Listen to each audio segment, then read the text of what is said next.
First off, man, I would like to thank all of you guys, man. You know, before we get straight into the video, I'm trying to hold. Give me 1 second, man.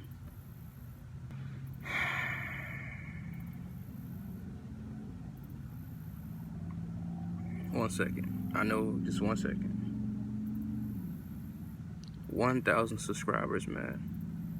1,000, man. You guys don't know how much this means to me. That you guys take the time out of your busy schedule to support my channel. You know what I mean? Like, from less than 3 months ago, maybe 20 people will watch my videos, and 19 of those people will be me. You know, I will click to see how many views I have, and you know, I really appreciate it, man. 1,000 subscribers. It's unbelievable.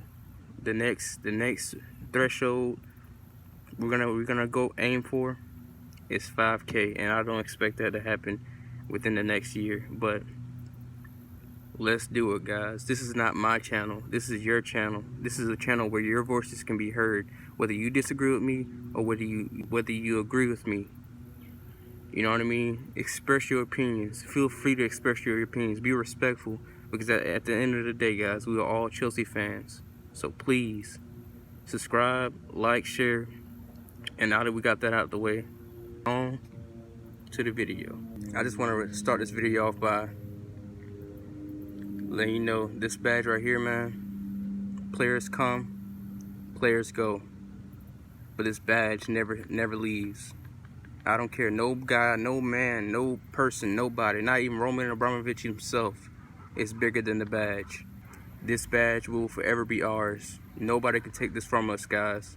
This is ours, right? So just because some player, you know, this is the reality of football. We had a reality check today, because this is how it is now. You know, kissing the badge means nothing anymore.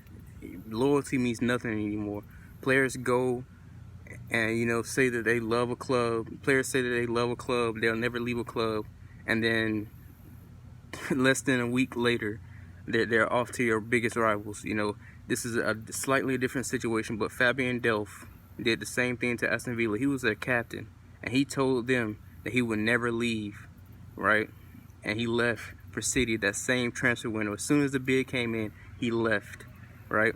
Sadio Mane, he told a young fan, I don't know if you can find the clip on YouTube, but he told a young Southampton fan, young Southampton fan told him never to leave this club, don't leave this club. Now I'm not knocking it against Sadio Mane. He left for a bigger club, obviously, fighting relegation or possibly winning a Champions League title, competing for the Premier League. You know, that's not a hard decision to make, but I'm just saying that's just the reality of football nowadays. That's why building from the academy, it gives you an identity, right? Identity. This is why the new era has officially begun under Lampard. He's gotten rid of the deadwood pretty much.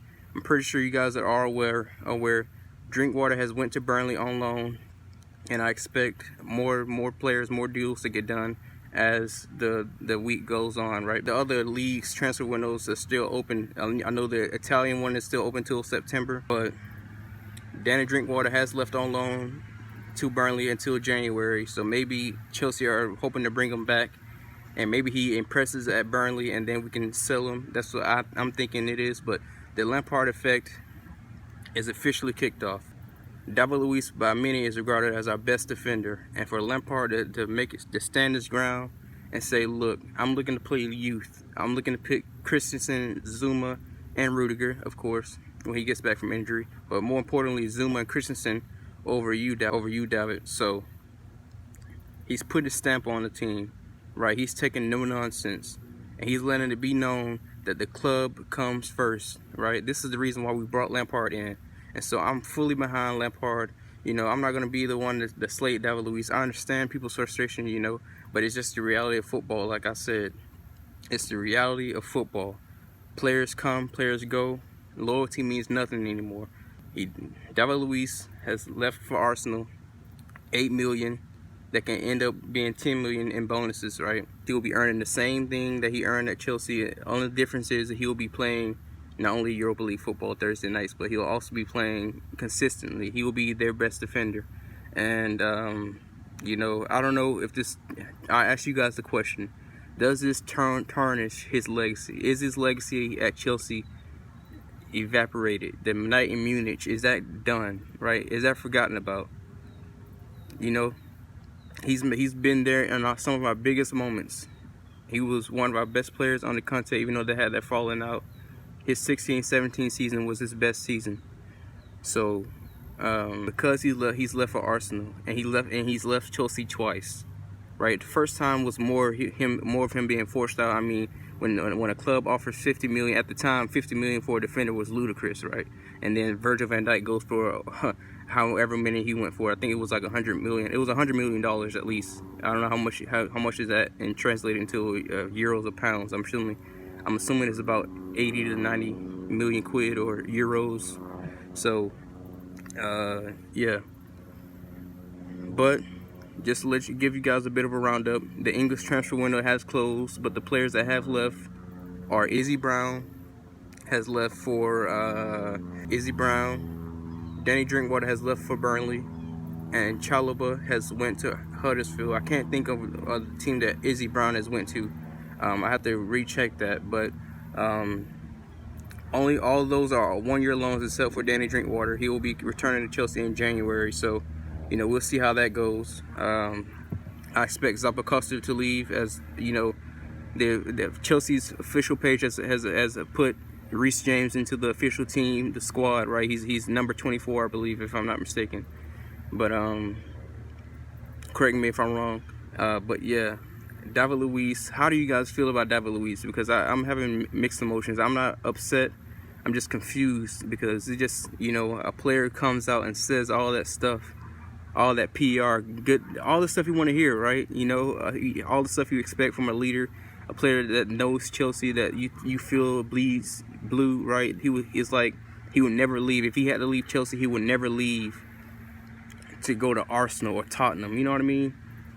It's nonsense. Like, even Gary Cahill is understandable. You know, he was forced out. Pretty much, it's different. And the Petr Cech situation is a whole lot different. He sat there and fought. John Terry, Lampard, they fought for their position. Even when, you know, Lampard was kind of like, they didn't want to give him a 1-year extension, so they let him out, they forced him out. But with John Terry, when Conte didn't select him in the team, he sat there and said he was going to fight for his position. He trained hard, he's trained his ass off to be prepared to be in the best shape possible whenever his team called him and needed him the most. He fought for that position. David Luiz, on the other hand, as soon as he realized he wasn't getting consistent football, he went off to the rival. You know, that's kind of, you know, so I understand the frustration, but then again, I'm not gonna act like the night in Munich or 2012 never existed, and that he's never been, you know, that he hasn't done much for us, right? He's won the league, he's won the Europa League with us, and he's won several trophies with us. You know what I mean? So it's not like he never existed. So, you know, it hurts in a way, but then again, nobody's bigger than the club, and I support Lampard full on, man. And this will send a big message to everybody, because I don't see any other manager making this decision, you know, like publicly like this. He hasn't officially announced it yet, but I expect tomorrow during the press conference he will put his stamp on the team. He will send a message and reiterate the fact that he is the gaffer, he is the boss. His way or the highway. You know what I mean? It's Bayern win 23-0. Wow. Okay. Anyways, I just got a notification about Bayern. That's crazy. But that's ruthless. I like that. Fucker friendly. I'm stuck in the middle. You know what I mean? Because I can see it from both sides. But let me know your comments down below. Once again, thank you for the 1K subscribers. We will go live for that Man United game. I was hoping to go live on here on my phone, but YouTube hasn't acknowledged me yet, man. Why haven't they acknowledged me yet? 1K, man. Like, bro. That I woke up this morning and I saw that 1K, man. It means a lot to me, guys. Honestly, 1K. We got to get to the next threshold. I'm gonna set a timeline to that, and that's a year. I'm gonna give us a year to build this community so our voices can be heard, guys. This is a great platform. More and more channels are coming up. More and more people are thriving on this YouTube thing, and it isn't just one voice. Or, you know, Roy from Chelsea Fan TV. I don't know if he still works there anymore, but you know, it's more avenues of good content, guys. Like great content from you know, Kamal from Eunice, you know what I mean, and other Chelsea outlets, man. It's amazing. But anyways, up to Chelsea. 1905. 1905, not 2012, not 2019, not 2003, and definitely not 2003. We were here.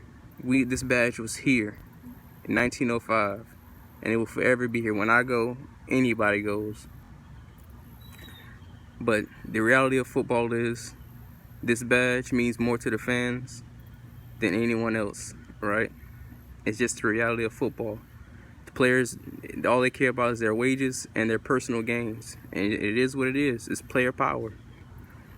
But Lampard will turtleneck that, and he will change that. And this was the first move of really stepping his. The question was he bold enough to make these moves? And obviously he is. One of his best players, a player that he played alongside with. He won the Champions League final with this guy, and he told him, "Look, I have no plans to be on the team." That to me sends a big message, and I'm